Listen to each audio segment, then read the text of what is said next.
So someone asked me about the XBEV, okay? So, I mean, it's an IPO, like the hottest sector, China EVs. We've also seen what NIO has done.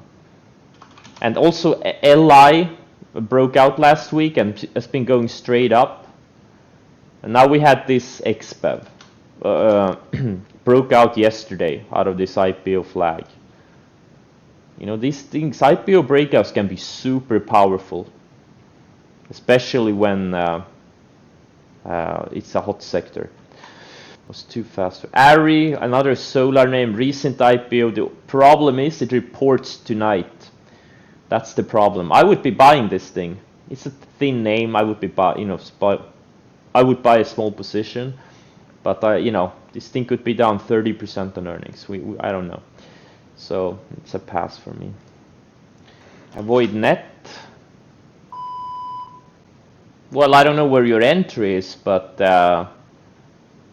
if you bought it yesterday, I wouldn't be holding this thing. But if you bought it like earlier, like somewhere here, 40s, then you can hold it overnight. Yeah, JKS is another solar stock that's going. Oh yeah. Yep.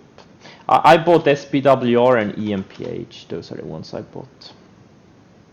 Man, these things look so explosive. Holy shit. Oh man, Melee is coming back. It doesn't have a lot of volume though, but... So it's not really like an episodic pivot like it was down here when it had big volume. This was an episodic pivot, right? It was the start of a big move. Tesla entry was 2 days ago. That was, I don't see an entry here right now. It's, yeah, I don't know. Upwork. Yeah, it's an episodic pivot. The average volume for this thing is what? 1.8 million, 1.6 million. And this thing traded 1.5 million shares the first 5 minutes, okay? And it traded what? 300,000 the first minute. That's an episodic pivot. That's the sign. It traded what?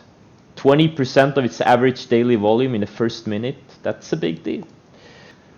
You got TTD due days ago. Should I hold into earnings? I would probably maybe sell down a little bit. But it's kind of, if you got it 2 days ago, you're up like 10% on it. 10-15% on it. So it's a decent, so you have some decent profit cash in. I would sell at least a third, maybe a third or so, and hold the rest. Apple breaking out today. It's breaking out of a little bit of a range, but better entry would have been yesterday, obviously. Yeah, like JD, super annoying stuff. I got stopped out 3 times on it, or twice. I bought it here, got stopped out the day after. I bought it here, got stopped out the day after. And meanwhile, it kept building a bullish, this bullish pattern. And third time was the charm. And now it looks great. Last time we traded, it was down here when it broke out on earnings. Made a really nice move. Like 35% in just 2 weeks or so. Palantir 1170, huge resistance. There's no resistance here. It's just a random spot. Where's the resistance? It's hitting all-time highs, like just a random spot. CSIQ, another solar, bounced off the undercut, the 50-day yesterday, and now it's breaking out of this range here. Another, this is a very bullish chart.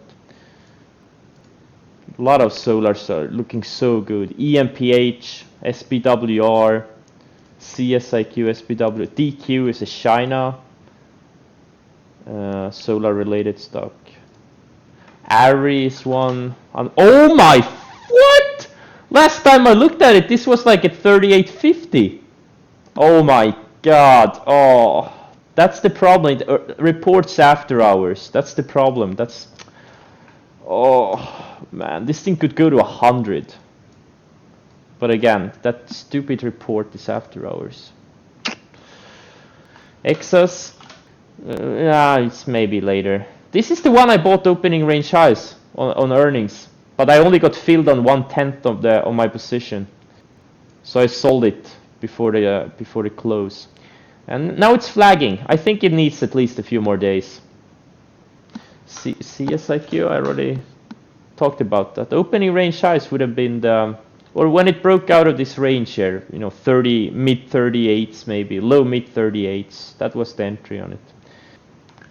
LI had a big fade yesterday intraday, and now it's looks like it's fading again after the gap up and push. But this thing was extended too. This thing is up 60% in 1, 2, 3, 4, 5, 7 sessions or so. NIO, yeah, maybe. I'd like to see this thing. I want the 10-day moving average to start acting as resistance. Like I'm not gonna try to bottom or top tick this one. It's still showing relative strength compared to the other China names. So unless it starts showing some backside where the 10 EMA on the 60-minute chart starts acting as resistance, that would be, or if it breaks a long range to the downside. Right now I'm not gonna touch it, but yeah, I am watching this thing. Like I think this thing, once it starts fading, could very easily fade 25, 30, 40%. Like very easy. It could very easily go back to the 50-day. I wanna be there. I wanna be there with like 100, 150,000 shares. Oh, good thing I didn't buy Meili. Looks like it's going down again. The volume isn't great. Like what you wanna, if on these earnings gappers, you want to see big volume. Like you want the stock to reach its average daily volume in the first like 5, 10, 15 minutes or so. The faster the better. Those are the best ones usually. Look at what happened to Snapchat. Like look at this thing. It traded like 10 times its average daily volume on the earnings day. It hit its average daily volume in like probably the first 5-10 minutes, if not faster. Same thing with Pinterest. Oh, never mind, Pinterest faded. Well, sometimes they fade, so. But this one was also kind of extended. But the better example would be back here. You know, look at this thing. It traded 10 times its average daily volume during the day. So that's what you want to see. Big volume. And that's why I bought like Roku last year. Was an insane trade. Twice on earnings. I remember buying it here on this earnings day here. Look at what it did. It traded 5-6 times average daily volume. And then it had another earnings report. This one wasn't as violent. I don't remember if I added to it. I think I did. Yeah, I did. I did buy it. And yeah, you want to see big volume. Yeah, Tupperware as well. Exactly, right here. Big volume. And this last earnings too. Big volume. That's what you want to see. And you can trade these things so many ways. You can day trade them. You can swing trade them. You can position trade them. Like earnings season is really such a big opportunity. Like the opening range highs on the earnings gappers, it's on the ones that have big beats, big growth, big volume. Those are the best. What I think about Palantir, well, the entry was a couple of weeks ago when it broke out here. I mean, I guess there was a secondary breakout here today. When it broke out of this little flag around the $11 area, but it's too late now. But this thing could easily go to like 15 or something. Upwork is it's okay. Where is it? Here. It's okay. Yeah, it's too thin for me, but it's way too thin for me. Like I can't trade it. Like I'd have to buy 100,000 shares of this thing. That's like 5% of the average daily volume. Like I can't trade this thing. Yeah, Meili had a breakout yesterday, but today it's reporting earnings. So, damn, I missed the EMPH. I can't believe it. I was focusing on the wrong things, like Mercado Libre, which I took a loss on. All right, let's see what we get here. I'm also watching silver and some of the gold ETFs. They're also looking really good here. Like a lot of these IPOs are super strong, like Palantir, Snow is setting up. It's not. It tried to break out yesterday. It couldn't. And also XBEV, obviously. LI. So many strong things overall. It's incredible. Isn't this chasing? Where's the chasing? SLV is just coming out of a long base. GDX coming out of a long base, which is why I bought Nugget. SPWR breaking out of a base. EMPH breaking out of a flag. I mean, where's the chasing? I don't see any chasing here. I just wish I had gotten a little bit better entries on EMPH and SPWR. I was watching MELI and the metals out of the gate. I should have been watching the solars. Yeah, Beely is weak out of the China names. It's the weakest one. Sohu is a random piece of shit stock. But then yeah, JD looks great. PDD looks great. NIO could be a potential short setup, but I wouldn't. Nah, it's still. Nah, I don't see anything here. But I am gonna watch NIO going forward. If it starts either goes parabolic or if it starts showing some backside, this thing could be a very good. Like this thing could easily go down 20-30% once it finally starts pulling back. Sucker's gap, yeah. Is this a sucker's gap or is it the start of a new bull leg? I don't know. To be determined. I mean, the indices look good. We're gapping up over these, over this range here, and I don't know. Or are we gonna fade back into range? L Pro, nah. Just a random stock. The entry was, you know, potentially yesterday. Oh, TAN. Yeah, speaking of TAN, yeah, the solar ETF. Yeah, it's gapping down on a probable Biden win. Well, Tesla already broke out yesterday, kinda ish. I mean, it's a hard setup, tough setup. It would be nice if it pulled back a little bit and went sideways for a few days and then launched. That would be much better. Like I hate gap up opens like these. They're so tough. Like these types of opens, especially when there's a big, like a catalyst. Yeah, NIO. Oh man, I want this thing to go to 50 or so. You know, in a straight line. This could be a multi-million-dollar short. It's a relatively high-priced, ultra-liquid stock. Okay, I got stopped out of TQQ. So this one took out opening range lows. Took a small loss in it. I'm not predicting the bottom. This is not predicting the bottom. The markets are trying to break out of a range. Look at this, QQQ. We gapped out of this range. This is not predicting a bottom. We're not predicting anything. We are reacting to market action. This is not at all predicting anything. Oh, okay, JD is probably gonna stop me out too. Oh well. Thank God for tight stops, right? Tupperware looks bad. Just an orderly pullback. BE, what about BE? It's in a big downtrend. It got rejected on the declining 10-day. Let's see. Yeah, all the fuel cell stocks are down today. Yeah, Plug too. Wow, but Plug looked so strong yesterday. And now they're straight down. OMI, it's a mask stock. I mean, look, yeah, it's kind of setting up. It's holding up strong. You know, if it can tighten up a little bit and break out, could be a good setup. Oh, looks like I got stopped out of LAC. Oh. Again, it was like 1% of my total equity, so I really don't give a shit about this one, but boom. Chumia is holding up.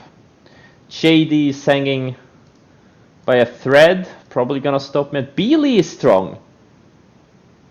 This is holding up. SC is holding up. Those are the positions I bought. JD, Beely, SC, all China stocks or Asian stocks. Zoom is fading out of the gate. Peloton is fading. What's Amazon doing? Amazon I covered yesterday before they close. Oh, that was a great call, I guess. Like you never hold into events. Like it doesn't matter if it's earnings or some kind of macro event like this, if you don't have a lot of profit cushion. Like all the stocks I held were ones that I already had a lot of profit cushion. So even if they would gap against me, I would still be up on them. And this is the reason why I didn't hold Amazon, because it was only, it was very close to my entry. And now look at what it did. Now we could have gotten a big gap down, obviously, and then I would have sat there and, maybe I shouldn't have covered, but it was the right thing to do no matter what. Okay, I just bought 50,000 shares of XBEV. I don't know, this thing looks like it could double. There's something about it, like the whole sector, the China EVs, they're just going crazy. And this is one is just breaking out of a kind of sloppy IPO base, but it's a tight stop, like 40-cent stop, or 50, sorry, 60 actually. So we'll see. BYDDY. Yeah, bid company. Yeah, but this is thin OTC.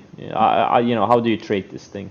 I can't trade this thing, and it's already gone, straight up. There's no setup here. Okay, JD looks like it's reclaiming here. I have 50,000 shares. I may add more if it takes out highs of the day.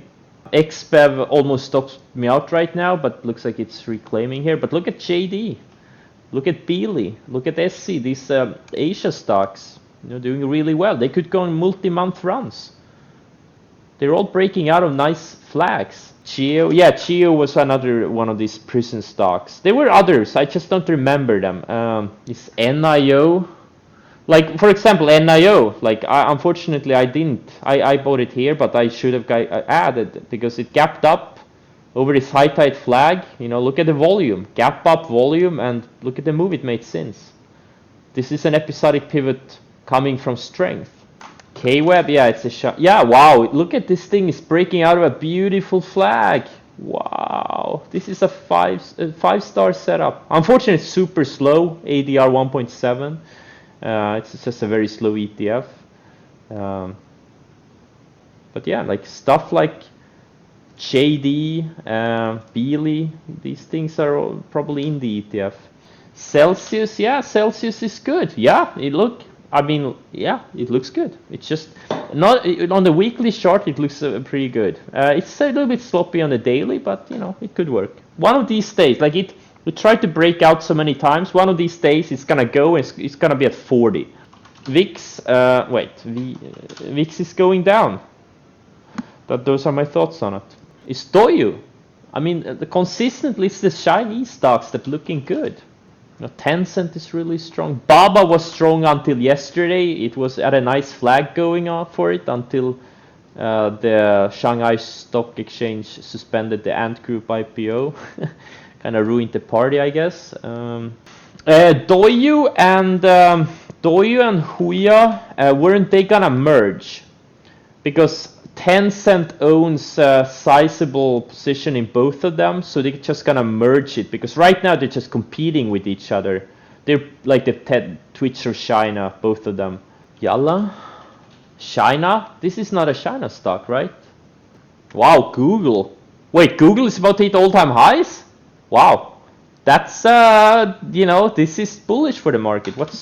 Facebook is about to take out the decent range. Microsoft, look at many of these stocks that had big gap ups this year, like something at Fastly that we bought, right?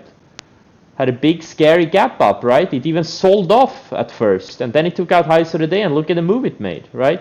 Went up hundreds and hundreds of % in a few months.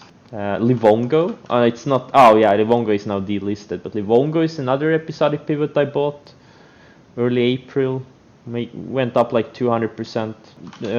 Tupperware, right? Look at this big gap up. Look at this thing.